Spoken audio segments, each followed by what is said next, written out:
Ladies and gentlemen, welcome to this week's episode of the Players NIL podcast. My special guest today, and I'm excited for you to meet him and hear his story, is a gentleman that's building a company that we're going to work with athletes to athletes. We're certainly excited to talk about that, but first of all, I want to welcome Reed Meyer. Reed? Hey, Mark, thanks so much for having me. Awesome. Well, thank you for joining us. So, Reed, this podcast is about the Players NIL's philosophy, and that philosophy is how do you use athletics to better your life, or how did you, in our case, because we're put out the pasture, and then how do you use athletics to better the lives of the people around you, which is something that you're passionate about, and it's why we are excited to work with you, and we're going to be interested to follow your journey. So, I use two words: sports and athletics. And to me, sports is the fan part. You know, it's the first game you went to. It's playing catch in the backyard with grandpa, your neighbor, your dad, your mom, whoever it was. And then athletics would be your participation. Typically, sports happens first because you become a fan before you participate. So tell me about your childhood, growing up, where you were, sports that you played, sports that you watched, who your favorite team was, who your favorite player was. Yeah, absolutely. So yeah, on the sports side, man, I grew up in North Texas. Sports are huge in this neck of the woods. My dad has been in sports his entire life. So he was a college baseball player, always had a passion for the sport. Actually grew up in Minnesota, so was actually a huge hockey fan as well. So he used to be a North Stars fan. They moved down to Dallas the year that I was born, actually. And so we grew up watching Dallas Stars hockey together. Never played because I'm a bit of a giraffe on the ice, but always played baseball together growing up and always watched those games together. So baseball and hockey were kind of my two big ones. And then he's had a career with the NFL for the past few years. And so we've been involved on the football side as well. So it really, I kind of grew up with it everywhere around me. Everywhere I looked in my house, there was gloves, there was football, there was something. And so it was kind of an inescapable reality for me. And I wouldn't trade it for anything, but man, I'm one of those people where I don't imagine life without sport. It seems so cohesive with what just my normal day to day is. Yeah. Do you remember your first baseball game? My first baseball game, the first one I remember was actually one that I played in. So that would move more into your athletic side, but it was T-ball. I was 3 or 4, one of the two. And I remember it because I went up there, made contact with the ball after, I don't know, 7, 8 swings, whatever it took me to finally make contact. And ran directly to third base because that was the closest to my dugout. So my first memory of athletics is me doing it incorrectly, but getting a bit of a laugh. So I guess it was kind of a win-win there in that situation. That's a great story. I'm guessing your mom was sitting in the stands going, "That's my boy." Yes, that was the between my mom and my dad, that was kind of the relationship for the majority of it. God love my parents. They had very different ways of approaching my athletic career. And so my mom was the one that sat right in the center back of home plate, asked me how my game went, asked me if I had fun. My dad was the one out in right field, ragging on the teenage kid in right field and yelling some things at me that maybe I could hear, maybe I couldn't hear, but he was getting it out of his system. So we were all doing what we needed to do. I think they call that good cop, bad cop, something like that. Yes, in the most purest form, I would argue. Yeah, cool. All right, so you become a sports fan. It's kind of in your blood. You're not a hockey player. You're in Texas, which is huge baseball country. Maybe Roger Clemens, maybe Nolan Ryan. I mean, all these amazing players from that state. And so you start to develop. You play a lot of baseball, pretty much year round, probably with the climate down there. Yeah. Tell me about some of your teams, your coaches. What position did you play? Some of those memorable experiences as you became a teenager. Yeah, so my baseball career, I think, is probably a tale of two chapters, I would argue. So, I was football and basketball were never one for me. I was a taller kid, but I contact sports were always not really my thing. I was built like a string noodle, so I just got beat up anytime I tried to do anything like that. So baseball was awesome, and I found myself really attracted to pitching as a left-hander. That was kind of, I knew what my options were pretty early. Shot up to be about 6'2", I think, when I was 12 years old. So the growing pains on that were a little bit rough. But man, before I was 6'2" and after I was 6'2" were two different opportunities for me. I mean, I was one of the last kids picked in Little League. We had a family friend that always coached a team that, thank God, he picked me. So I got to hang out with my buddies and do that in Little League and whatnot. Fast forward to age 12, I shoot up and all of a sudden I get out, hey, there's some select teams that are in the area. You want to come try out for that and see what's going on there?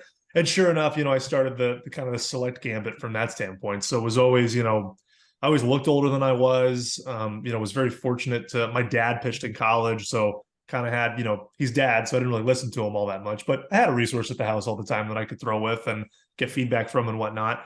And really just kind of fell in love with it. I think for me, it was one of those very normal adages of I enjoyed it. I got bigger and people gave me attention, so I liked that a little bit. And then I realized that I was kind of good at it because my body was growing into what my position was, and so I liked it even more. And it just kind of rotated from there. And so I just sort of rode that wave from the age 12 all the way kind of through high school, and was always playing on, played on the 17-year-old team as a 15-year-old and all that kind of stuff, just because that was, it was sort of that more mentality. If you can do it, why not? If you can play this high, why not? And so I did that all the way until I went to college, and that was kind of my relationship with the sport as a kid.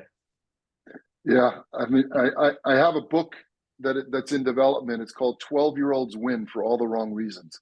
And it's not directed at you, but it is about the 6'2" 12-year-old and how sometimes doesn't translate to success at 16 and 18 for a variety of reasons. But it did for you. You had a great, experience. You realize you could use baseball to get you places, take you places, create opportunities. Your company is about high school athletes. It's about recruiting. Tell us about your recruiting story and your ultimate choice of where you went to college. Yeah, so this is where things get a little bit festive, for lack of a better term. So as I was going through that process, I'll be honest, I had every opportunity in the book and every advantage in the book. I was, tall, blonde hair, blue-eyed white kid from Texas, went to a private school, was able to travel for showcase camps and things like that. And I really, focused on the athletic side more than anything else. I think everything else kind of fell by the wayside because there was this expectation, of my size and what I had done in the sport. And, I was the athletic kid. I was the baseball player. That's kind of what I did. It enveloped every aspect of my personality and my characteristics when I spoke with family, friends, or anybody like that. So there was this expectation internally and externally a little bit that, that was kind of going to be what I was going to do. That's what was going to dictate where I went to school and what I did. And so I used athletics as sort of my barometer for anything I was going to do on the college realm. Funny enough, thought I was going to actually end up at Dartmouth, had verbally committed to them my junior year, and realized that I didn't do what I needed to do academically to get myself there. And so come August of my senior year, all of a sudden that verbal disappeared, which, hey man, that's life. You got to do what you got to do in the classroom. And that's something that we now try to teach our kids whenever they go through the process. But restarted kind of my recruiting venture my senior year and ended up signing a scholarship with Texas Tech University. Went to a ton of showcase camps. And to be honest with you, I chose them because that was the biggest, baddest school that was giving me a scholarship. That was the only reason why. Didn't care that it was in Lubbock, Texas. Had no idea what my major was going to be. To be honest, went out and visited the school and didn't particularly like it all that much. Not because Tech's a bad school, but just, I ultimately ended up in Austin, Texas. So like it just from what I was looking for in a college experience and a personal fit, it just wasn't really there for me. But none of that really mattered because I was going to play Big 12 baseball, and that's what I was supposed to do. So I go there for a year, realize, halfway in that, hey man, this is not a good fit for me. I, was really struggling with social anxiety, was struggling with depression, ended up getting diagnosed with body dysmorphia when I was there because I couldn't understand why, as a 17-year-old kid, I didn't look like my 21-year-old teammates, and that didn't make any sense, and I couldn't develop it the way I wanted to. And so, come second semester, I'm 60 pounds lighter in a non-healthy way. And I've got a Lexapro prescription to try and fight, some depression that I'm working through. And it just wasn't a good fit. And so I needed to change my environment and change what I was doing. And I moved to a junior college a little closer to home to kind of level set what I was doing, and had a really great fall, a really successful fall. Team struggled a little bit in the spring. End up getting benched for the remainder of the season after my coach called everybody in that Weatherford year and asked, hey, do you care more about sports or do you care more about just everything else? And I remember that conversation very specifically because I remember being confused why I didn't lie, but I didn't. And I just told him like, hey, I wouldn't be here if I didn't want to play baseball, but I'm not a pro guy. Like I need this to work across the board.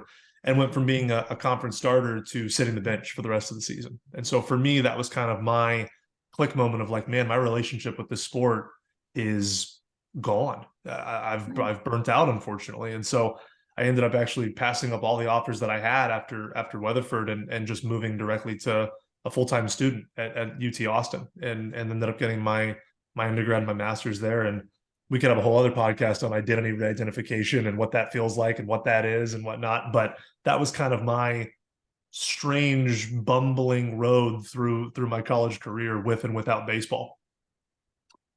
Well, thank you for being vulnerable and open and honest about it. And I think it's critical, right? So you and I are singularly aligned about caring about kids, the full kid, right? Not just their athletic ability, not just their social ability, but their academics, their family. And in using athletics to better your life, that's an assumptive phrase because it assumes that everyone's life is better because of athletics, right? And for many people it is, right? But for many people, athletics, is a cliff when you're done, right? You don't get drafted, your career's over, you have an injury, especially a pitcher, but some people, and it sounds like your journey was a little bit more of a gradual slide that probably started before you even knew it, right? You probably were forcing the issue and using athletics, but it's what we do as a society, right? We sensationalize and we value athletics and we put people on pedestals, especially in the state of Texas where sports is so big, and many states, but Texas is right there in terms of, professional exposure, college exposure, high school programs, all of that. And I'm guessing that, there's I don't want to let people down part of it. Is that true? Absolutely. And the more that I've been able to sort of think on my own experience, and as we've been building on Athletes to Athletes and finding better ways to communicate and empathize with what kids are going through, I've realized that more and more about my own experience. I mean, I remember being really stressed my junior and my senior year because I had so much success early in my high school career that there was this expectation that it needed to continue to go up, or I needed to continue to perform at a certain level, or I needed to continue to be that prospect at any game that I went to. And man, if you had a bad day, or if you were struggling that week, or man, if there were just some kids in your area that were starting to grow and develop in a way that, nobody could have predicted, or just that was what their life plan had in store. And man, now they're really kind of blowing you out of the water or competing with you. Maybe they weren't. That's tough to work through as a teenage kid. And so, man, I would go to these games, especially junior and senior year, and just be worried. Is somebody gonna overtake me this game? Am I gonna have a bad day and have to, explain that to my friends and family? And of course you internalize a lot of it. And, if I go back and look and I see, if I could see it from a bird's eye view, it's probably not nearly as aggressive, or it's probably not nearly as sort of pinpoint on me as I ever experienced whenever I was going through it personally. But man, try telling an athlete that when they're in the middle of it. Like your performance and how you do and how you project and how you grow is, centerfold in your mind and those types of things. And so whether or not it's as big or a little of a deal on the outside, if it's that big of a deal on the inside, then it is, and you have to address it as such. And so that's something that, yeah, man, it was stressful, no doubt about it. Well, you became Reed the baseball player, not Reed the human, not Reed the chef, not Reed the cook, not Reed the traveler, Reed the baseball player, right? Mm-hmm. Yeah, that's dead on. Yeah. So we've used athletics to better our lives. It was a difficult journey, but you get to a place where you're comfortable. You have a successful academic career. You have balance in your life. So the second part of the Players NIL is how do we use athletics to better the lives of the people around us? So now you think, I'm going to put words in your mouth, but how can I share my journey? And how can I tell kids that it's okay to think these things? And you created this company called Athletes to Athletes, A2A. Reed, tell us about Athletes to Athletes, how it started, what your mission is, and where you are today. Yeah, so Athletes to Athletes is comprehensive, non-biased college prep for high school student athletes that want to play in college. And it started in my little one-bedroom apartment in UT Austin with a bunch of Post-it notes on the wall with me trying to figure out how I screwed up my process and how I maybe could have alleviated some of that pressure and some of that stress in my own journey when it came to picking a college. That's really what it came down to. I remember, as part of sort of my, for lack of a better term, healing process and trying to understand what my college experience was like and why I had to step away from the sport that I love so much, I just started thinking, what were things that I wish I would have known before I made my decision on where I was going to go to college? What are things that would have been helpful? What are things that I didn't even know at the time, but clearly, made an impact on what my life trajectory was going to be when I got to this place? And I filled up, I mean, I lost my security deposit, no doubt about it. I filled up my whole wall with just these post-it notes and thumbtacks of just questions that I wish I would have asked myself, things I wish I would have known. And then the next step was to say, okay, is this a me problem or is this a student athlete problem? And so I started calling everybody that I knew that was involved in college athletics, whether they had been at the same school for 4 years, whether they had transferred, quit, didn't matter. I called them and said, hey, this is what I'm going through right now. These are the things that I'm struggling with. These are the things that I feel like I wish I would have known. Do you feel that way? Do you not feel that way? Were there other things that sort of in your journey that you wish you would have known? And man, it didn't matter what their situation was. I feel like every person that I talked to different extents, obviously, had their own laundry list of things of like, man, yeah, it really would have been nice if somebody would have told me this, or if I could have talked to somebody about this before I made this decision. I'm happy with where I am, but man, it really would have been nice to know this, or man, it really would have made me feel better about that decision when I made it if I did this or whatever. And so continued to build out that wall.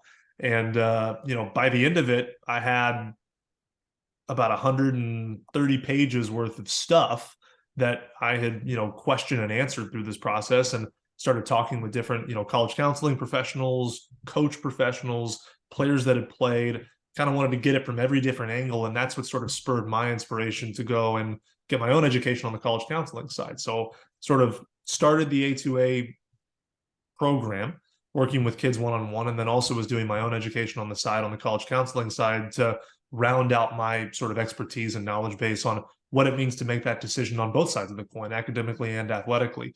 So that's sort of how we started, and we've built now to what is this comprehensive advising program. And we've built out what we feel like is a really awesome program for kids. It's a, year minimum, 6-month minimum, depending on where you are sort of in that process. And we really try to give you the stepping stones to what it means to not just succeed as an athlete, but just succeed in college. What are your goals? Pinpointing what those goals are, pinpointing what it is you want to achieve, not only in the next 4 years, but the next 40 years, and then giving you a really robust pathway to find that success at the next level with sports involved. I think one of the big things we miss with a lot of other groups that work is they want to do one or the other. They want to bucket you as an athlete, or they want to bucket you as a college student. And if you want to compete in college athletics, you don't really get the luxury to pick one or the other. You've got to do both, and no one's going to wait for you to spend time on one and miss time on the other, or catch up on the other. You've got to do both, and you've got to be passionate about doing both. And you can, but someone needs to come in and explain to you both the processes and really encourage and empower you to say that, listen, you can do that. Like, you don't have to pick one. You're capable of doing both. You're a hard worker. You've got that athlete's mentality. Let's use it. And let's advance both on the academic side and on the athletic side, and find you a great fit school that isn't just, oh, I sent my kid to a Power 5 program, or I sent my kid to the best lacrosse program in Division 3 or whatever. That's great. And if we can do it, that's great. But I care about going to a place where when you call me a year into your college experience, your sports are the third thing you tell me, because you're excited about the city you're living in. There's opportunities outside of, sport or school that you're able to get involved in. You're with a network of people that you love and you're connecting with, and you're playing a sport that you love and is a great fit. I mean, that's really what we're looking for. Yeah. Well, I love it. I was a student athlete. I was a parent of student athletes. I'm a parent of a college coach. I've mentored young professionals in business, and I've seen, the highs and lows, and we measure success differently, but unfortunately with sports, there's usually a number, right? Somebody wins, somebody loses. Your batting average is this, your completion percentage is that, your shooting percentage is this. But it doesn't tell the true story of the person. And that's what I love about your program, is you're caring about kids, and in particular, athletes, young athletes and families. So if I'm a student athlete, how do I get started? Where do I go? How do I learn more about the program? Yeah, so the easiest way, is going to be going right to our website, athletes2athletes.com, TO in the middle, not the number 2. And kind of checking out our program, and then having a free session with us. Every person that ever works with us starts out with a free session. We want to talk to you. We want to learn about what your goals are, what it is you want to try to achieve. And then we want to help, explain or help you understand what we can do to help you get to where you want to go. I mean, I think that's that's our biggest thing is we're not we're definitely working on quality. That's what we want to do. We want to connect with folks that want to move on to the next level. We want to connect with folks that want to have that 40-year plan, and we're really excited to do it. So first step is having that free intro session. I think another thing folks can do that we're really excited about is we've just launched a mobile app that folks can engage with. That it's going to be, it's free to download. Athletes to Athletes, same thing on the name, and it's got just chock full of really cool resources. We think that help athletes across the board. Whether it's the Players NIL is going to be featured on there as one of our awesome partners. If you need help on NIL, boom, you've got a pre-vetted, high-quality resource. We've got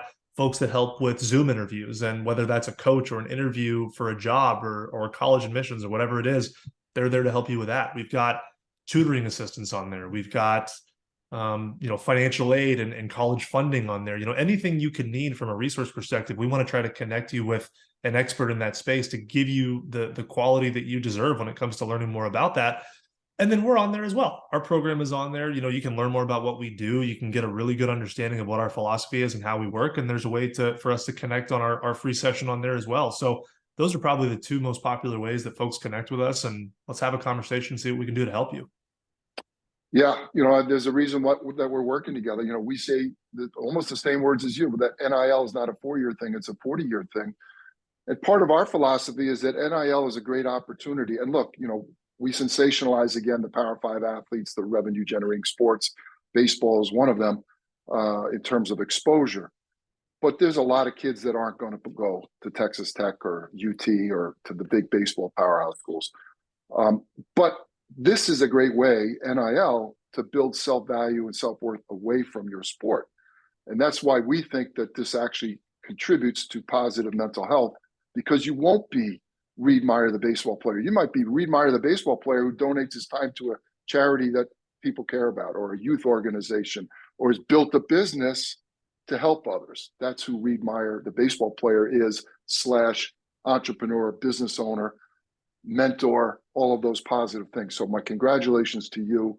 My congratulations to your team. We're excited to work with you. Our dream is to change thousands of kids' lives, and I think you're going to do that. And we're happy to be part of it. I want to thank you for being on the podcast, and I want to wish you well and tell everyone to go check it out. Athletes to Athletes. Download it on your favorite download mechanism. And Reed, thank you for being part of the podcast. Yeah, thank you, Mark. This was a blast. Really enjoyed speaking with you. Cool. Have a great day. Thanks, you too.